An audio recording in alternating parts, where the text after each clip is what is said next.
Hey, it's Tpok. Back in Katawa Shoujo.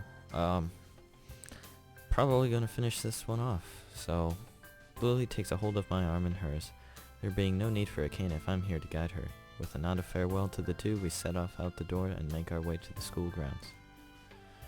As I turn to wave goodbye to them, I notice Shizune's gaze lingering on Lilly. They may annoy each other, but family bonds aren't easily broken. Got all your papers sorted then? Yes, they've all been filled out and handed in. On top of things as always, aren't you? She gives an earnest smile at the compliment, but it feels as if her happiness is just a veneer over the fact that she's fully aware of how much she's leaving behind. It reminds me of how she was like when I first met her, always smiling, always that little bit aloof, always that little distance away from everybody. Even now she still maintains that air around many others, especially those she's not close to. I'd hoped that our time together would have changed that fact. Our pace slows, the two of us coming to a halt in the all but empty school gardens. Hisao, is something the... Lily's words are cut short as I turn and wrap my arms around her, pulling her tight. I may not usually be given to such impulsive actions, but I just wanted to be close to her, even if it's the last time I'll be able to. All the other students have retreated to their dormitories and homes, only the ruffling of leaves in the breeze make any sound whatsoever. As I draw back, I can see she has dropped her carefully maintained smile. Her hand hesitates, wanting to neither leave nor stay on my features. She's putting up a brave show, but her slight trembling gives her away. Lilly may be able to control herself well, but even she can't hold her composure together now. This is the woman I've come to love, but also the one who in all too short a time will leave the country forever. I'm sorry, Hisao. It's okay. You've got your own life to lead after all. We walk up the hallway in the girls' dormitory hand in hand, our emotions by now largely quelled. Nevertheless, our hands grip each other's much more tightly than before. Faint muffled voices can be heard from Lily's room, the origins of which aren't difficult to guess. The moment she opens the door, Hanako bursts through and wraps her arms around Lily, taking her very obviously by surprise. Lily. Hanako. I'm going to miss you, Lily. As expected, she's on the verge of tears. Lily gently rubs Hanako's hair with her hand in response, then pulls back and gives a warm, reassuring smile. Looking beyond Hanako, Akira can be seen getting up from the side of Lily's bed and scratching her head. Her eyes turn from Lily and Hanako to me, a stilted, weak smile hanging on her face. I tried to return a more genuinely happy look, but the result is probably just the same. So, everything set? Managed to hold back from killing Shizune? The comment draws an amused giggle from her sister. Yes, I have everything in order, and yes, I managed not to. Have you packed up everything you need? Got the 2 bags right here, but there's still some stuff left at the Hakamichi's home. I can pick that up while we wait there for tomorrow's evening's flight, though. Akira gives the 2 large black traveling bags on the floor a hearty pat. She probably came to help pack and make sure everything was in order on Lily's end before going together with her. Lily, will you be okay over there? I'll be alright, I assure you. I have Akira looking after me as well, and you know she's reliable. But... don't worry, Hanako. I have your phone number after all, so we can stay in touch. With Akira's help, I could send you things over the internet as well. Hey, don't use me just because you won't learn how to use a computer. Hanako and Lily both giggle briefly, the mood lightening ever so little. That goes for you too, though, Hisao. I promise I'll contact you once I'm in Scotland. I know. I'll be looking forward to it. Her offer may be kind, but we both know that this is the tantamount to breaking up. Neither of us has any illusions as to how well we've managed a long-distance relationship. With nary a word of prompting, the four of us began the long, solemn walk to the school gate. Ah, Mr. Pompous here. The numerous lamps scattered around the Yamaku grounds failed to do much more than provide pinpoints of light in an otherwise dense darkness. A car parked on the road just outside the school grounds comes into view, its shining black exterior reflecting dimly lit lamps of Yamaku. I call out to Akira in an effort to alleviate a bit of the heavy atmosphere. That your car? What kind is it? Don't know much about cars, do you? It's a Lancer Evo. Solid and speedy.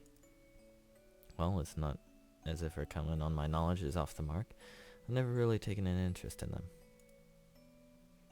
She gives a small sigh. She's been good. Pity I have to part with it tomorrow, just like the summer house. You guys were the last to visit it before it changed hands. Turning back from my rather faulty attempt at small talk, I glance at Hanako and Lilly following behind us. By rights, Hanako should be leading Lilly, but it's rather definitely the other way around as she clings tightly to Lily's arm. It's a depressing sight. So I guess this is it. Indeed. Although the time for everyone to say their farewell is now, nobody really wants to take the first step. It's as if the longer nobody speaks, the better the chances of them simply not leaving. Lilly, do you really have to go? I'm sorry, Hanako. I won't be leaving you forever, though. I can still call you. Hisao will still be here as well. I nod, but Hanako just clutches all the tighter to Lily's arm. After spending so long without anyone to call family, it must be excruciating to have to say goodbye to the one person that was as close to a mother as anyone could have ever been in her life. Lilly lets out a long, sad breath. All Akira and I could really do is stand by quietly on the sidelines, since the only person that can solve this would be Lilly herself. Eventually, Lilly pulls her arms from Hanako's grip and holds both of her shoulders gently, a more decisive way of address than I've ever seen Lilly take with her. Hanako, remember when we first met? When you entered my room for the first time after overhearing my consoling of a friend, you didn't say a single word for the entire night. What? Even as I poured you tea and talked, you sat silently and simply listened to what I said. It took many quiet meetings like that before you began to open up to me, but as you began to, I felt some of the happiest moments I've ever felt. I didn't become your friend because I pitied you, Hanako. I became your friend because I knew you were hiding not just from me, but from everyone. Your ambitions, personality, interests, tastes, I didn't know any of them, and neither did anyone else. As you showed yourself to me, though, I began to realize the person that you were. I became sure that our meeting was a very special moment. But Lilly cuts her words short as she brings her hand to Hanako's head and brushes her fringe to the side, gently pressing her lips to Hanako's forehead. As she pulls her head back, leaving Hanako all but speechless and her eyes moist, Lilly beams a wide smile. I believe you are a very beautiful person, Hanako, and I am certain that you will become a strong and confident woman. You are a very dear friend and someone whom I love very much. Just like Hisao, I will never forget you as long as I live. I may be leaving, but you have your own life here to lead. Just as I do, you have your own friends and hobbies, and your own hopes after graduation. I want you to devote yourself to them even after I'm not around anymore. That is why I think you will be okay, because you are your own self, with your own life. You yourself proved that to me. Hanako lowers her head in embarrassment, but nods as she does so. I understand. I know I have to say goodbye. I know you have to go your own way. But thank you, Lilly, for everything. Thank you, Hanako. Will you be okay? There are a few seconds of silence before the answer comes. I will. Lilly smiles, undoubtedly at least partly in relief. That makes me very happy then. Goodbye. Goodbye, Lilly. And farewell to you as well, Hisao. Goodbye. I'll miss you. She pauses for a moment before walking up to me. Her right hand, outstretched in front of her, takes a hold of my shoulder. Her left hand slowly and daintily reaches toward my face, taking my cheek in her palm. For a while she simply holds my face, her fingers just slightly moving to take in its contours. Usually her hand would be warm when she's doing such a thing, but the night's air has given her skin a cool edge. I'm not sure how long we stay like this. Her clouded eyes pointed just below my own as she wears a wistful, almost distant smile. Eventually, though, I take her cold hand in mine. It's difficult to do so, but with a slight sigh, I gently remove her hand from my cheek. I hope you have a long and happy life, Lilly, no matter where you might go. Thank you. I'll make sure to. She takes a long, trembling breath before turning slightly towards Akira's direction. Akira. Okay. With a nod, she takes Lily's hand and begins to guide her to the car parked outside the gates. They both walk slowly and deliberately, as if their movements had been rehearsed in advance. It's strange to feel like this now, watching somebody leave Yamaku. The feeling of unease I have now reminds me of the first time I walked through those black wrought iron gates that always looked far too pompous for what they were. As they leave, all of us know full well that our lives are irreversibly changing. I'd always told myself that I just have to take life as it comes, but everything's changing so fast, so suddenly. In the end, Lily's an irreplaceable part of the lives of both Hanako and I. The noise of Akira opening the passenger door for Lily brings me out of my thoughts, her hand waving back as Lily gets in. See you guys. Take care of yourselves. Goodbye, Hanako. Goodbye, Hisao. Hanako's hand quickly shoots up, her face brightened by her enthusiastic farewell. Goodbye, Lily. Goodbye. See you, Akira, and goodbye, Lily. The door shuts as we all put on our best happy farewell faces, Akira getting in the car herself and starting it up in short measure. Lily's hand can just be seen waving through the tinted windows, both of our hands waving high as well. Just as every other time I've done such things, I can't quite work out precisely why or Hanako waved to her, given that she'd never see us doing so. But it doesn't matter. Even that after that black shiny car goes down the hill and disappears into the dark night, we carry on waving and seeing Akira and Lily off. And then they're gone. A strange stillness takes over as our hands return to our sides.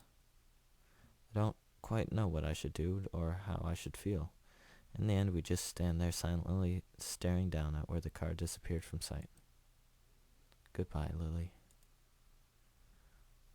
All I can do in response to her quiet, mournful goodbye is place a hand on her shoulder. She looks at me for a few moments before looking back down the hill, secure in the knowledge that I'm still around for her. What we'll do from now doesn't seem all that uncertain. We all have our own ambitions now, just as Lily said. But even so, it feels like there's a certain missing part in both our lives now, something that can never be replaced.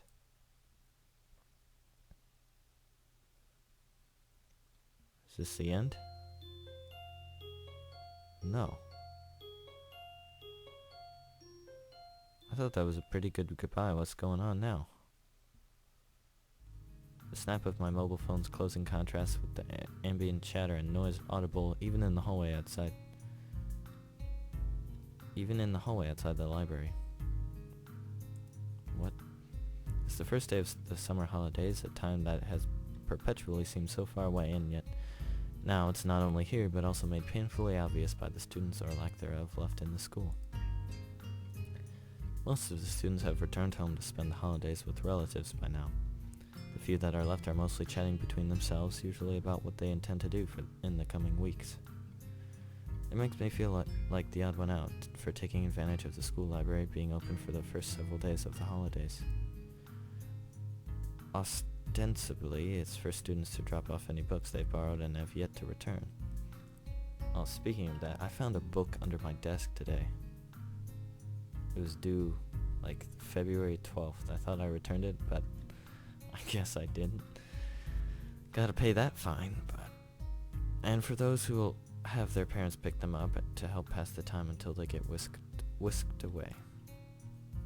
Thanks to the recent lengthy phone call from my parents, which had so rudely awoken me from my sleep on a beanbag at the back of the library, I'm now in the latter category. Sliding my phone back into my pocket, this time remembering to set it to silent, I go back into the quiet, wholly placid room.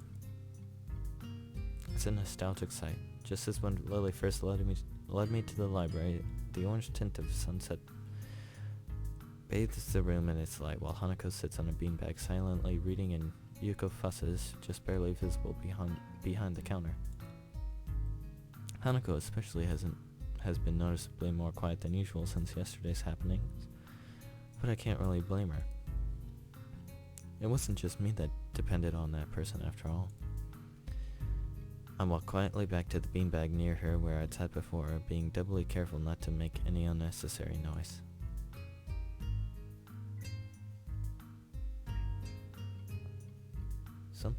Some sound's going off in my house. I don't know what that is.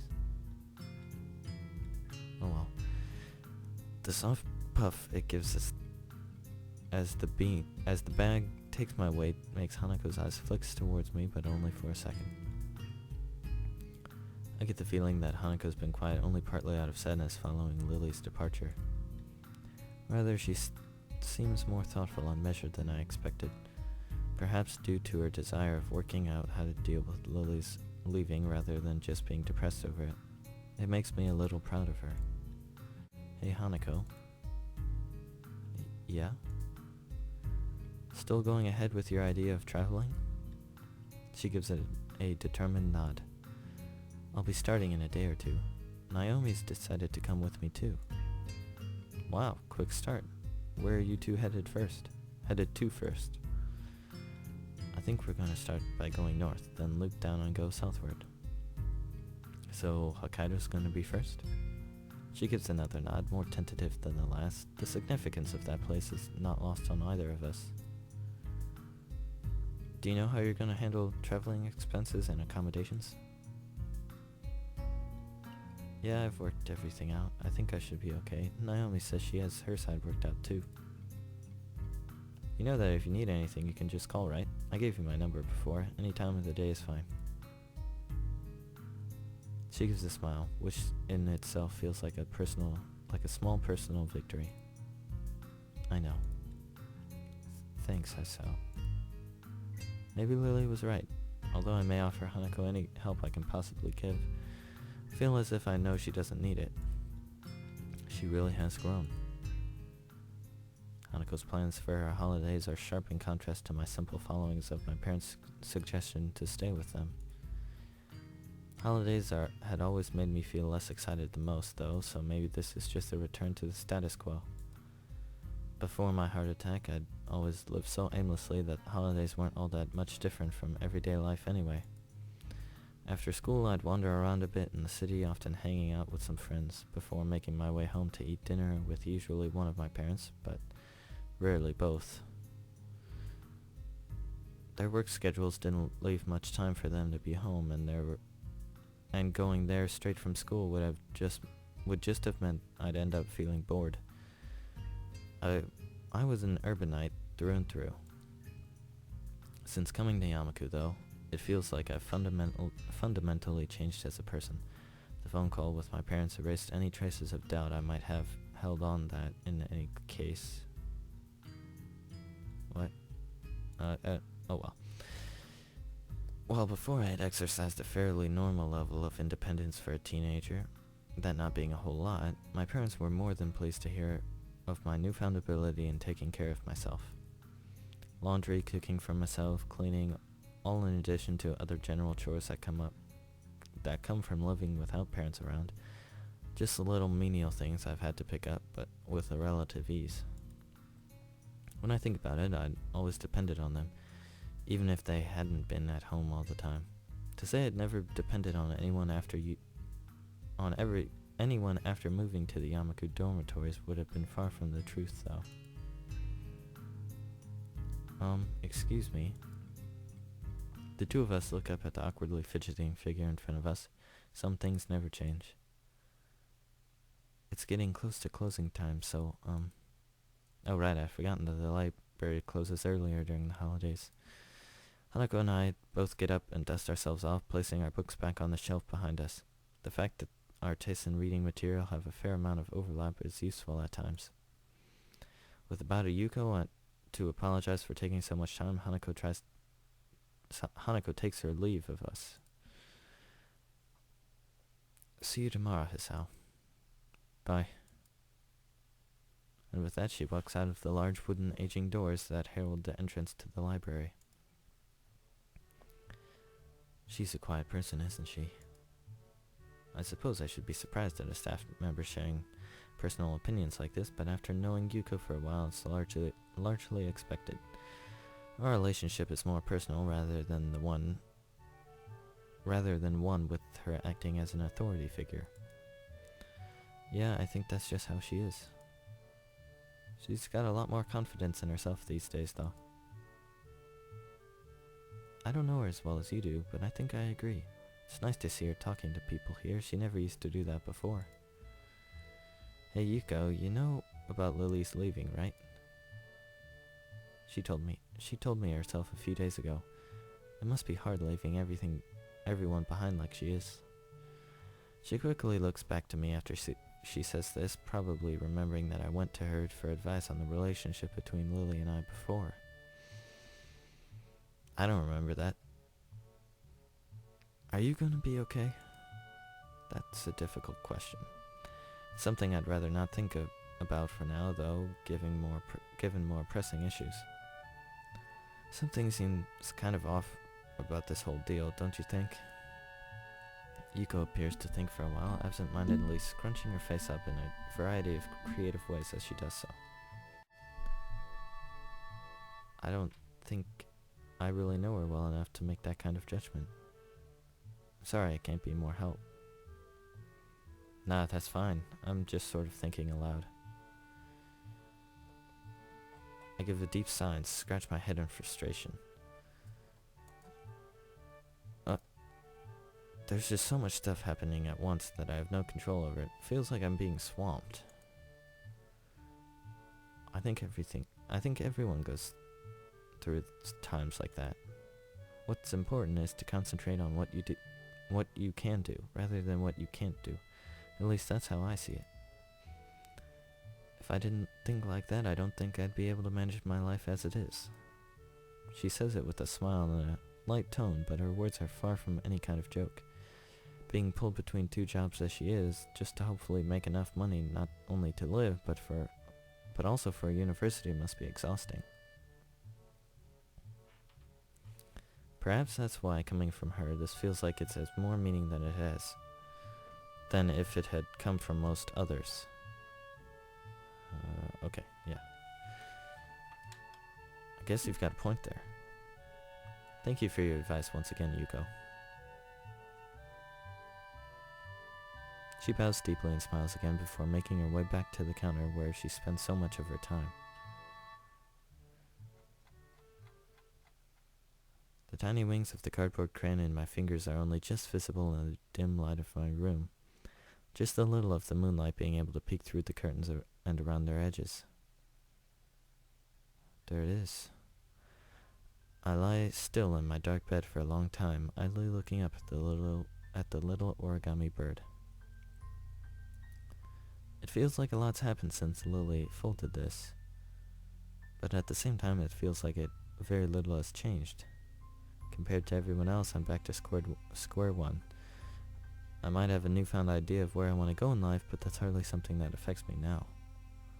Hanako's changed, I know that much. If anything, she'd just make me feel like I've got no excuse to be like this, considering her previous situation. Lilly, though. I turn the bird in my fingers another way, looking at it from yet another angle. When I first met her, she seemed aloof and perhaps somewhat distant. Her actions were always very, very careful, measured and precise, and her carefully maintained composure always gave the appearance of an unerring confidence and serenity. In time she became less formal, just a bit, but enough. It felt good to see her lowering her inhibitions around me and opening up even just a little of her own accord. It felt as if I was seeing her real self slowly become more vibrant and visible. Now, though, I'm beginning to have doubts. Perhaps they're to be expected after what is effectively the two of us breaking up. They don't feel new or strange, though, but rather like an old book being found and dusted off. I soon realized after meeting Lilly that she saw me as she did Hanako, as someone who needed help and care. At first, I simply thought we'd be fine as friends, helping each other through our limited time together in school. But then I began to treasure our moments together more and more, from our quiet walks to our talking over lunch. The good sides of her personality became ever more obvious and ever more likable. The absence caused by Lily's trip to Scotland to visit her long-distance family and sick aunt only made me realize how much I liked just being around her, and I had thought she had felt a similar way. For her, though, maybe that wasn't everything to our relationship. Even after she returned to Japan, that just meant she lost her family once again, after meeting them for such a brief time. She lived so much of her life without family around, not to mention with Akira working long hours, that she had little choice but to be like that. I had thought her sense of independence to be a good and admirable trait. It was in stark difference to my reliance on my parents before my heart attack, as reluctant as I may have been to admit it. However, it also meant she never let people get too close to her. She lost her family likely due to her blindness, went to a different school from anybody she knew because of it, and worked all the harder to make sure she didn't end up a burden on her sister and those around her. And now Akira's going to Iverness, just like the family she thought she'd lost. She never told me of her plans, as conflicted as she was about them. Lily didn't want to be a burden on anyone, including me. I'm an idiot. I never questioned it. I never tried to be there or ask when she needed me to. I just set my life up and expected it to stay that way forever, with the two of us having a nice long relationship where we push forwards towards our future together. A small pit of frustration and anger at myself wells up in my chest. I just let everything happen, never even trying to help Lily. Oh, dang it. Did I get a bad ending? Lily bad ending? Just her being there was enough. I thought I could keep going on if that were true. But that could never have been enough. It was a childlike dependence on somebody, without any attempt to understand or help their situation.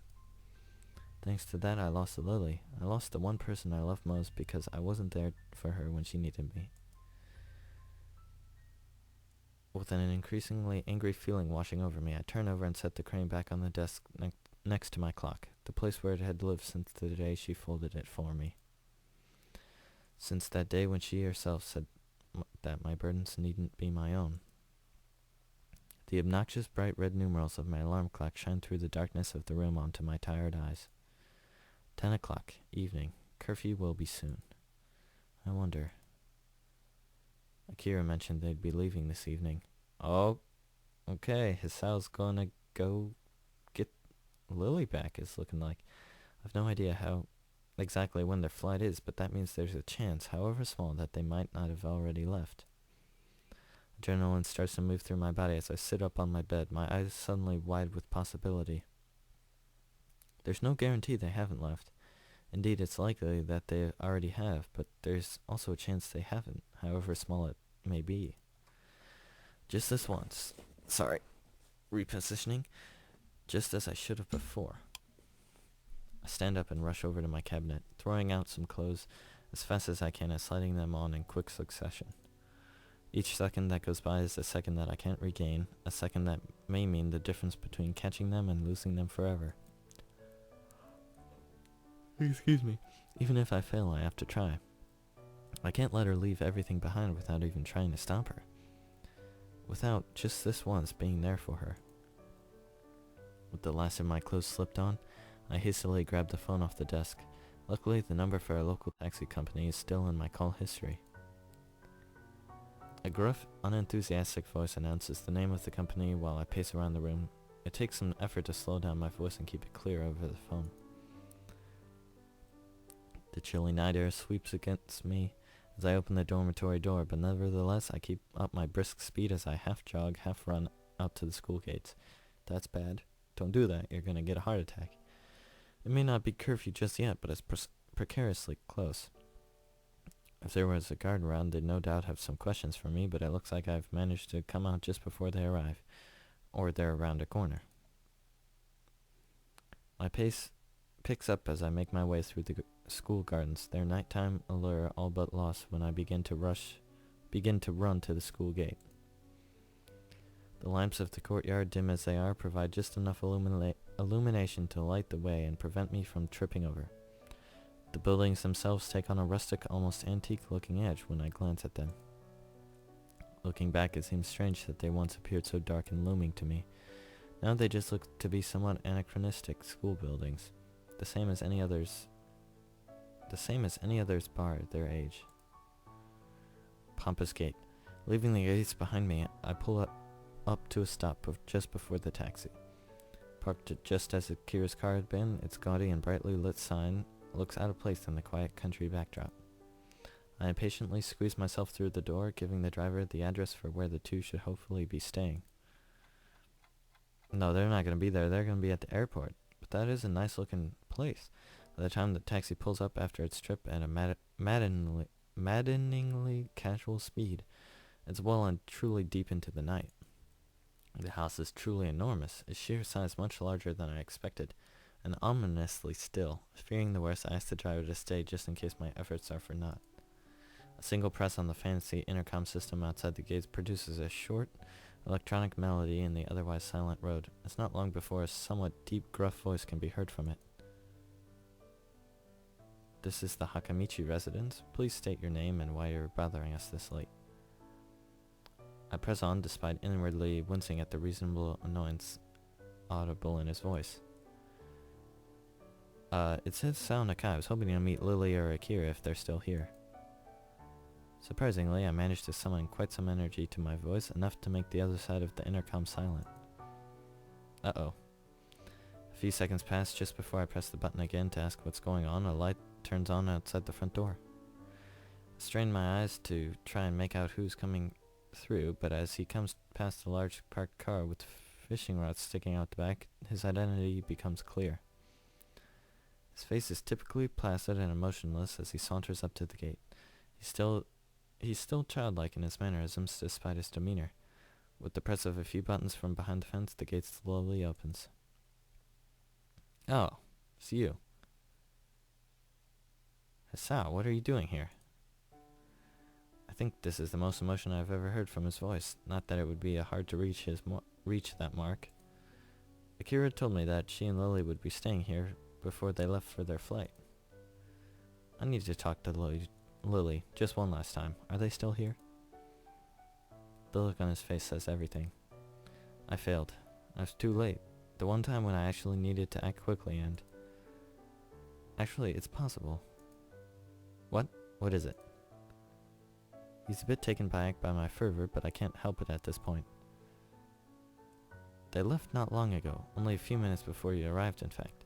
If you go straight to the airport, you still might be able to... Hisao? I dart back towards the waiting taxi, grabbing what little money is left in my pocket as I go. Thanks, Hideaki. With that, I take the seat and in short order bark out my destination. My chest beats wildly as I tear down the street, my body twisting this way and that to slip between the pedestrians walking back and forth beside me. With the road solidly blocked by taxis and other cars, dropping off passengers and picking up others in the time they have to wait, we end up having to stop almost a block away. But that's in the past now. What matters is reaching Lilly. One foot hits the ground, the other quickly following without the slightest thought, as if my legs have taken on a life of their own and all my mind can do is concentrate on the view ahead of me. Just one glimpse of that long hair of hers, that long yellow hair that was the same color as the wheat that stretched as far as the eye could see. In the end, I depend on Lilly just like Hanako did. Even after we started going out, it still didn't feel like she really ever let herself depend on me. Except for one moment. That one moment where we held each other tightly on that bright yellow field. At that time, she must have feared losing me just as she did everyone else. That's why, just this once. The night air wraps around me, draining every last remnant of warmth out of my body, to the extent that it feels more like midwinter than a summer night. My fingers, my hands, my feet, they all feel increasingly cold. The sound of the passing crowds is reduced to no more than a background hum, while the sound of my shoes hitting the pavement echoes loudly, every step surging towards the person I have to catch. Forced by my chest tightening in response to the cold of the night, I rest an arm over it to try and settle it down. Uh-oh. When the airport comes into view, though, I realize this feeling as one I've felt before. Not now. Of all the times for this, please, not now. I take a gulp and shoulder on regardless, pushing my body as far as it will go.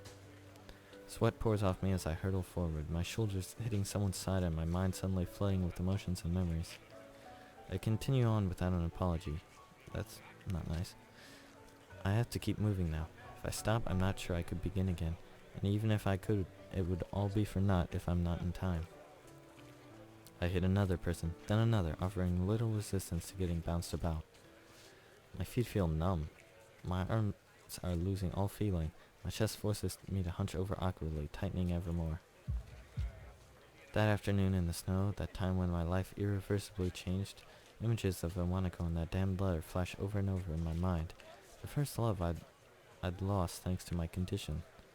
I can't let that happen again. I don't care what happens to me anymore. I just need to see her one last time. There. A sliver of yellow and white comes into view, some distance down the road, their figures silhouetted by the lights emanating from the airport entrance. Lilly! Lilly! Lilly, stop, please, Lilly! Come on, Lilly, I know your hearing's far beyond Gah! My view suddenly spins out of control and I end up on the ground, my body haphazardly sprawled after hitting someone and stumbling over. Before I can assess the damage, an unbelievable pain ignites in my body. Oh, did you just get hit in the chest? That's bad. All my thoughts are blanked as I curl up and frantically clutch at my chest. Hey, are you okay? That was a really bad fall. This pain, I can't... Any sharp knock could do me in. Any overexertion. Thought I could overcome my limits this once. Something's wrong with him. What's the matter, Art? The voices of those gathering around me are gradually replaced by a loud ringing in my ears. By now I'm unable to move my head. My eyes turn upwards to see the mute moving of their lips.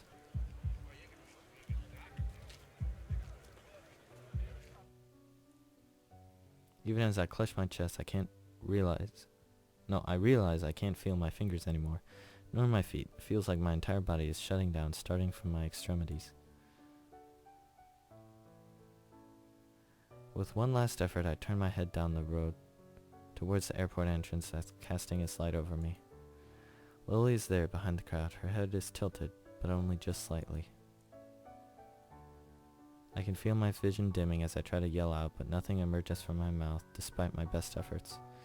Slowly but surely, my vision begins to black out the scene before me. So this is how it ends. I failed. I was so close, so very close, but at the very last moment, my condition seized my chance at a new life and dragged me back. Now I'm going to die, sprawled out just meters from an airport, with a crowd of babbling people surrounding me and with Lilly leaving for Scotland just a little distance ahead. Lilly. That last word extinguishes the last of my energy. The world falls into a deep, inescapable blackness as every muscle in my body shuts down. I'm sorry, Lilly. I was too late. I just died. No, I didn't.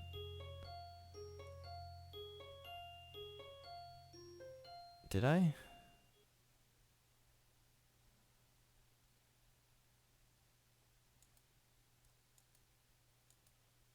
What's going on? As I slowly open my eyes, a bright white light assaults my retinas. For minutes, I just lay where I am, mindlessly staring ahead while my scattered thoughts coalesce in my slowly waking mind. Slowly but surely, the whites begins to come into focus as a bare expanse begins to be drawn across my field of vision. I'm back in a hospital. It's only when the light fixture comes into view that my mind clicks that this is the ceiling above me. Yep. Slowly levering myself up, I silently absorb through all my senses the details of the room I'm living in. The smell and taste of strong bleach hang in the air, lending the impression of a place just slightly too clean to be natural. Inoffensive, pale peach-colored walls, and all perfectly painted without a crack, stain, or imperfection. A single frame painting hangs on the wall, perfectly straightened. Like the walls, it's as boring as and inoffensive as can be. My attention is grabbed by the translucent curtain waving across my vision, my eyes following it to the open window it covers.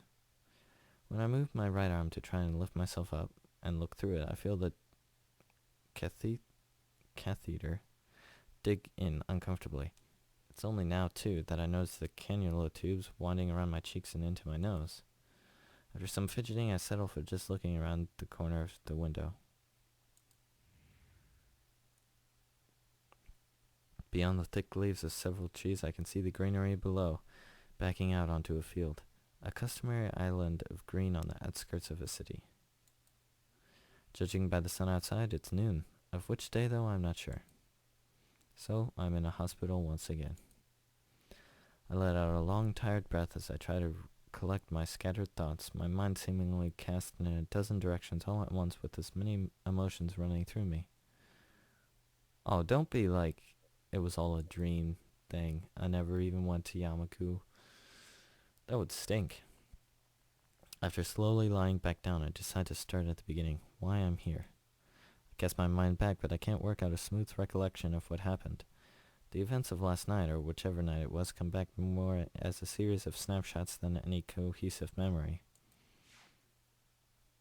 Lying on my bed, looking at the origami bird, talking to Hideaki outside the Hakamichi residence, running down the street, passing pedestrians and bumping into more and more of them, falling, looking up at the searingly bright airport entrance, seeing Lilly's back as I lay on the ground. The silence of the private room suddenly feels overwhelming. So that's it. I had my chance to correct my mistake and I blew it. Whether I was at fault for neglecting my medication and disregarding to pace myself, or my body was for giving out too soon, it doesn't matter now. All that matters is that once again I'm alone. The pastel blue pillow yields with little resistance as I let myself fall back onto the bed, its starchy case along with the starchy sheets providing little comfort. Compared to the darkness of last night's events, the bright light of the room around me is striking. All it does, though, is emphasize how otherworldly places like this are. Arrhythmia. A strange word, a foreign alien one that you don't want to be in the same room with. That's the same thing he said before. A rare condition that causes the heart to act erratically and occasionally beat way too fast. It can be fatal. It was a miracle that you were able to go on so long without anything happening, they said. And then it did. My condition had taken away everything. My old school was of no importance anymore. My home was reduced to a faraway place. Both my friends and my first love simply stopped visiting after a length of time. I became cynical and embittered, distant and subdued. In my defense, no person could avoid that after such a thing happening to them, but nonetheless I left the hospital as a very definitely changed person. Things changed. I made new friends in Hanako, Shizune, and Misha, found a new sense of home in my dormitory, and new interest in science and the world around me, and I found a direction to my life that I never felt before. But I had also discovered other things. The sense of isolation in Yamaku and its surroundings. Really? I'm gonna get messaged in a second. But I'd also discovered other things. The sense of isolation in Yamaku and its surroundings were not entirely unwelcome. The quiet giving a peace of mind that I might not have found elsewhere, but it gave the area a feeling of being pushed out of the way, of being kept out of sight. People in the streets would sometimes glance awkwardly or quickly turn their heads as they realized they were staring. Even if my condition wasn't visible, my uniform was. Even if it weren't, I was still different. I took 17 pills a day. Ugh, really, man? Really, man? Okay, I'm gonna go do not disturb for a sec. Okay, I'm back. Oh, jeez, I just told you to stop talking, man. My scar, though hidden behind clothing, was still a permanent mark of my condition. And most of all, there was the very real possibility of death. A bad fall, an absent-minded hard hit on the back, a simple sprint taken too far. Anything could have sent my heart off, and several times I teetered on the edge of the abyss, even with all the care I took of myself. But that was fine. I could have lived with all that, because there was one final thing I'd found, or rather refound, after entering Yamaku, which was once again snatched away before my eyes. It's only now that I realize just how delicate my newfound sense of happiness was. Everything depended on her, the linchpin of my life since I first entered Yamaku as a sullen, confused, and aimless transfer student. Lilly Satao was the one person I could depend on above all others, and who reciprocated the love I felt for her. But I failed her, and only realized it all too late. I thought I could just set my life up and continue that way forever, but the real world doesn't work like that. I finally realized the meaning of those words, only to be struck down as I confronted my failure to do so in time. The surroundings I'm now in are all too familiar. It's as if Yamaku was but a dream, and I'm still recovering from my first major heart attack. Maybe that's why I feel so tired, but it feels almost as if I've lived the entire last few months of my life in the space of minutes. The weight of my eyelids closes my eyes, my physical and mental exhaustion letting me offer no resistance. I think I got a bad ending there. I don't know, it feels like it. Unintelligible muttering from ahead of the bed stirs me out of my sleep. With my eyes still closed, I can focus and make out someone, presumably a nurse, bidding farewell to a doctor. As I open my eyes, I notice the door closing in my peripheral vision.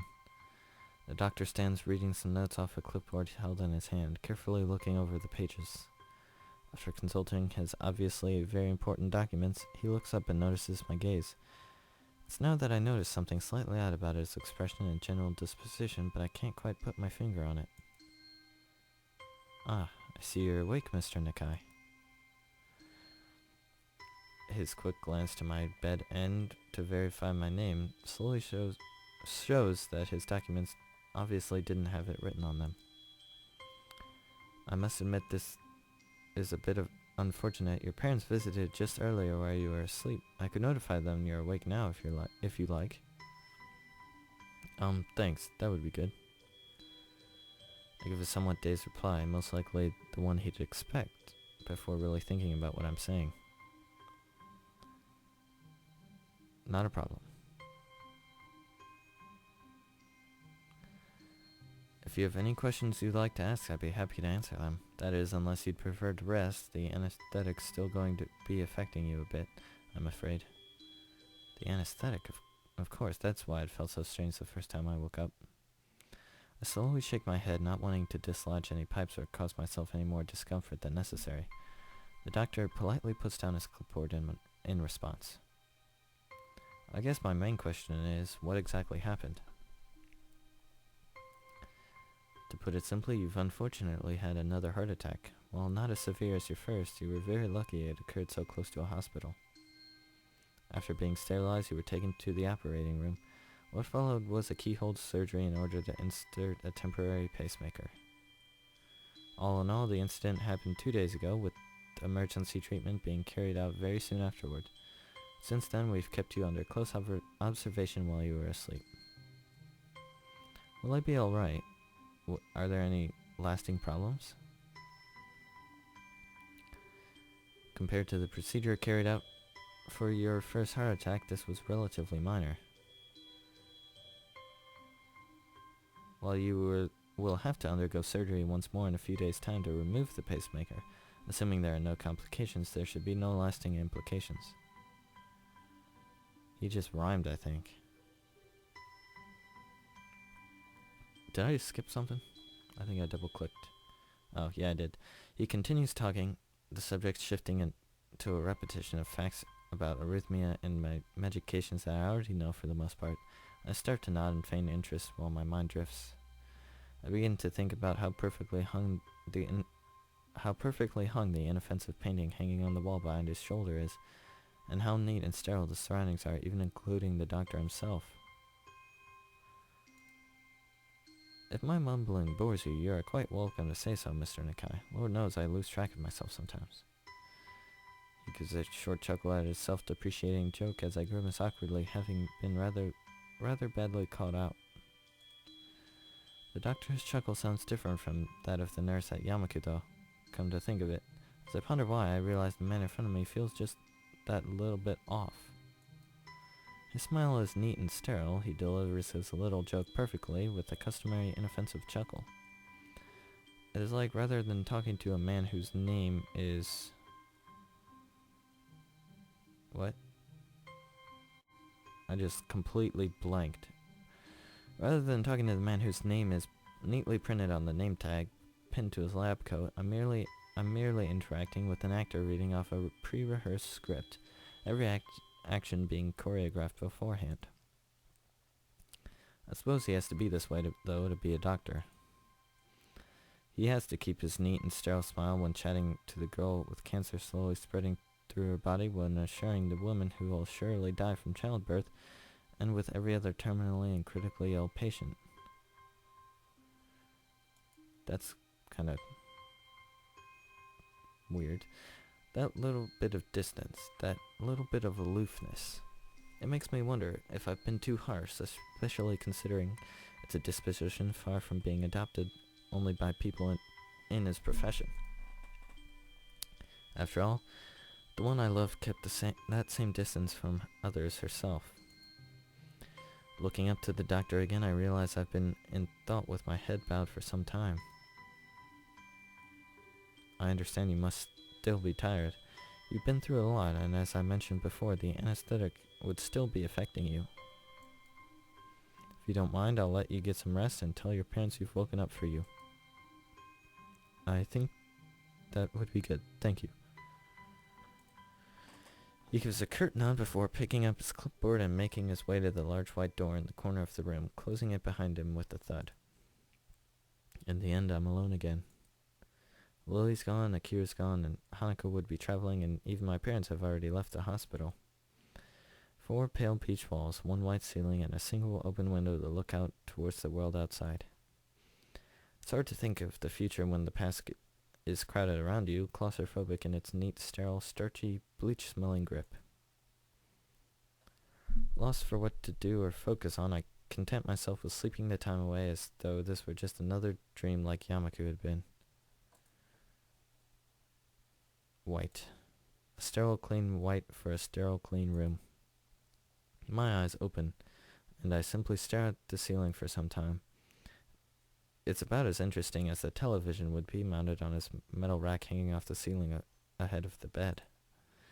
Indeed, the television saw its entire use during the time my parents were here. Left on quietly as they waited for me to wake, it was about as banal as it had been the first time I ended up in the hospital. Earlier today, an attending nurse had offered them to turn off the EKG speakers. I refused simply because the sound is entirely normal to me now. It's almost comforting in a way. The metronome-like regularity gives at least some feeling that time is moving, even in a place such as this. After some time of listening to its beeping while fully awake, though, I realize there's another sound in the room. Concentrating all my efforts on listening, a task made rather easy by lack of distractions, a tiny, tinny melody can be heard. Light and quiet, the music sounds almost fragile, as it's dwarfed by the EKG's pulses. Oh, dang it. Tilting my head just slightly to the side in an effort to see the source of the melody without dislodging any of the sensors and pipes stuck onto me, I noticed the little wooden box sitting on the nightstand next to the bed. Isn't that what I gave Hanako? Yeah, it was Hanako, wasn't it? My mouth opens just slightly while I silently watch the tiny yellow metal drum slowly rotate inside, the little bumps on its surface gradually moving in and out of sight. This music box is the one I gave. The creaking of the door breaks me out of my reverie, my head and heart remaining still as my eyes turn to see who comes through. Oh, I gave it to Lilly. Long tan skirt, peach off-the-shoulder sweater, pale, almost porcelain skin, blue, clouded eyes, and long yellow hair. All I can do is stare as Lilly slowly walks into the room, her fingers lightly running over the wall for orientation, and my mind comes to a shuddering halt. Lilly. She stops mid-stride, her entire body tensing. Hisao, was that you? Her voice is quiet and pensive, echoing her expression. I thought you were... Lilly takes one tentative step forward, then another, as if she were holding herself back. Her control over her composure is for naught, though, as she finally rushes over to where I lay as the last of her resistance falls. I'm slightly taken aback when she grabs hold of me, hunching over as tears begin to fall from her cheeks. Since only minutes ago I thought she was on the other side of the world. After a moment of hesitation, I rest my right hand on her soft shoulder. Hisao. Lily's body trembles as her tears blot the dark blue sheets, her emotions flooding through her carefully maintained exterior.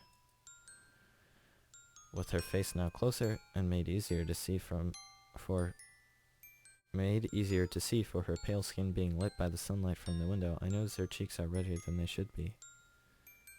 It's okay, Lilly, I'm okay, you don't need to. She rights herself quickly, her crying forcefully stifled with both sadness and stubbornness remaining in her moistened eyes. Her prideful nature, always having been something to contend with, takes me off guard. Stop telling me not to worry about you, Hisao. Just this once, let me cry. I'm caught speechless. She waits for a response, but her composure breaks again after a handful of seconds. Oops, did I just skip something? No. I swallow hard to try and settle my own emotions while she weeps onto my bed, a strange mixture of relief and depression welling up. Lily's here. She's really here. I couldn't feel her skin under my hand. I'd hardly believe my own eyes. My efforts weren't for nothing. My body's attempt to take away everything that was important to me once again has been foiled. But now I don't feel as happy about it as I thought I would. Seeing her here, crying like this over me, this is the one thing I'd wanted to avoid since coming to love her. No, even since leaving the hospital. I'm sorry, Lilly. It's my fault I'm here. I shouldn't have tried to push myself so far. I gave a self-depreciating snort. After months of keeping myself together so nobody'd worry over me, I went and did something like this. I guess I'm pretty dumb. With a couple of sniffs and a long breath, Lilly manages to pull herself together and calm down a little. Despite her red cheeks, moist eyes, and the lines of her tears still visible, she delicately wears that weak smile she seemed to so often give. You needn't blame yourself. I heard later that it happened as you were running down the road after me, right? Still. She wipes her eyes with the back of her hand, returning more to her old self as the rush of emotions wear off. Why did you run after me, Hisao? I move to respond, but notice her face tightening. Even after I said goodbye, I'd left Yamaku Academy. She takes a moment to steady herself, her emotions almost bubbling up once again. I just wanted to say that I'm sorry. Sorry? For the times when I wasn't there when you needed me. Until now, I thought that you just being there would be enough. I only needed you by my side to make any day feel better. Even if my body may be like this, I want to help you, Lily. I want to be there when you need someone. But you always were there, Hisao. Why did you want to go to Scotland, Lily? Why? I told you before, because Akira was going and because of my family's summons to their home. Why didn't you say that you wanted to go?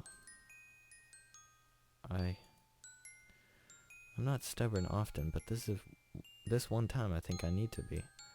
I want you to stay here, Lily. I want you to stay where everyone you know lives, and where all your dreams and ambitions were made. If you choose to stay, I'll never leave your side. I won't let you lose another person. When I had my heart attack, I was snatched away from everyone and everywhere I knew. You showed me a new life after I came to Yamaku. I'd lost my past, but you showed me a future. It's true that I haven't always been there for you. I'm unreliable. Sometimes I lied, and I thought I'd come to understand you when I hadn't even understood myself. Just random comment. That music box must be enormous. It's going on forever. Be that as it may, I want to give you a future as well. I want to be there for you.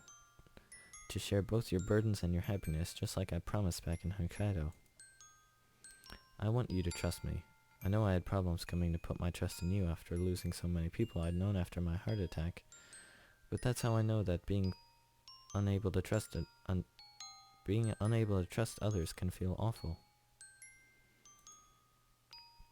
That's why I can't just watch you throw everything away like this. I never want you to go through what I did. I would do anything to stop that. You can be quite steadfast when you want to be, can't you? As I said, it isn't often. My weak smile drops, though, as the IV in my arm digs in a little. It's a harsh reminder of my tether to my condition. Lily's face tenses as I let out a small gasp of pain, immediately making me wish I'd stifled it better. All I can do is sigh in defeat. I tried not to let anyone worry over me for this entire time since I'd left the hospital, but I can't even stop the one person I love most from crying over me. Even if I might finally be able to put my feelings into words, I feel pretty useless with a body like this. Every time I tried to reach towards something, it was just snatched away, and even now, things only turned out for the better due to luck. I guess that's something else I should apologize for. All I can ever do is make you worry. Even now, there's very little chance I'll live anywhere near a full life. The feeling of Lily's warm, soft hand moving over my left cheeks makes me lift my head up. Her smile gentle and warm as she touches me. I think that is something very natural for you to say. You are always so sincere and self-conscious.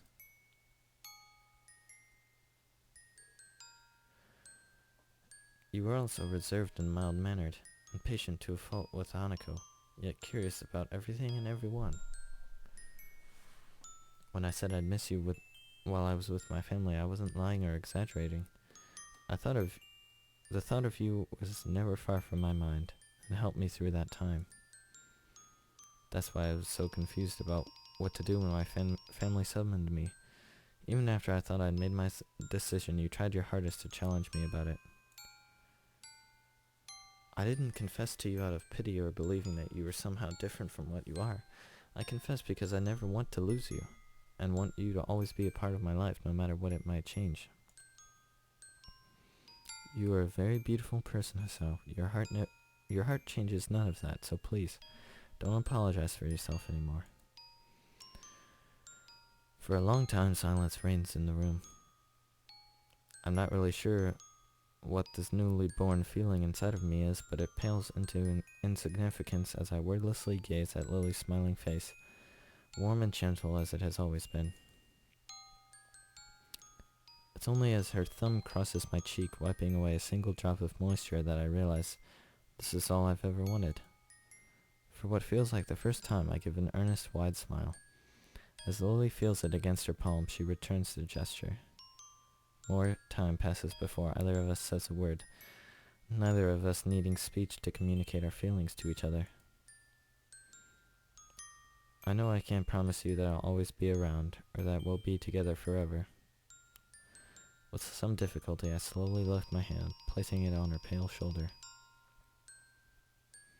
But I think I can at least take you to next year's Tanabata festival to make up for making you miss this year's. What? Lily's expression is one of surprise, though I can't say I blame her. You remembered that. I've got a pretty good memory, sometimes.